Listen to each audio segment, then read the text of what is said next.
And I did a video, well, I didn't do a video on this, but in one of my videos, I talked about this, and I keep meaning to put a clip up to explain this account involving Abraham and Isaac, and how Jah asked Abraham to sacrifice his son, and how so many people today see that and they think that, they look and they say, well, why would God do that? Well, first of all, he didn't have him do it, right? He didn't actually have him go through with it. He stopped him. So why put a servant of yours through something like that in the first place? Why would Jah choose someone like Abraham and then have him go through this pretend sacrifice of his own son? The reason is because Jah was developing the body of his son, through whom he would bring him, through which he would bring in the line of David, and in whom he would put the person of his son Jesus from heaven. But the body had to be prepared. That's what we're told in Psalms, and as is quoted in the book of Hebrews here. Not in this text, but in the book. Because it applies it to Jesus in reference to the body that he lived in and then gave in sacrifice to Jah. You prepared a body for me, is the quotation from the book of Psalms. So Jah has been preparing a body for the seed, the one he promised in Genesis, that would rescue us from the death that we inherited from Adam and Eve. So he is preparing through these developments, through these relationships, through these tribes, and through the laws of Moses that helped keep the nation of Israel pure or purer than they would have been, so that the development of his son would take place in the context of people who knew law and who were not as contaminated with sin as other nations were.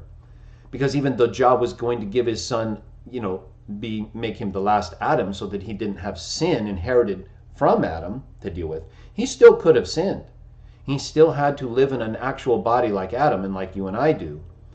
But the body had to be prepared in a way made by Jah so that it at least had the abilities to go through the things that the Messiah had to endure.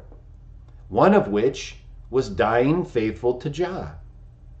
So by having Isaac go through that process of submitting to his father, remember, this was during a time and in a context where the nations regularly offered sacrifices of humans and animals to their gods. So this would not have been an unknown thing at all, especially coming from the city of Ur and other places in Mesopotamia, where human sacrifices were done.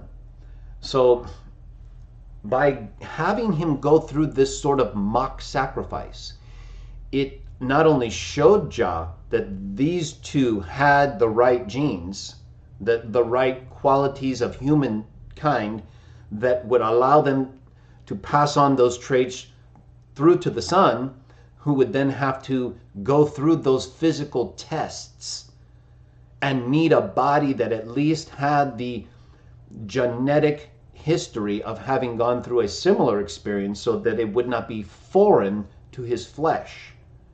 You see, so the genetic inheritance from people like Abraham and Isaac after going through these activities were part of the preparation of the body that Jesus had to live and die in.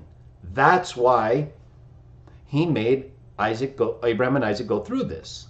He was not interested in having Isaac sacrificed. That's abhorrent to Jah.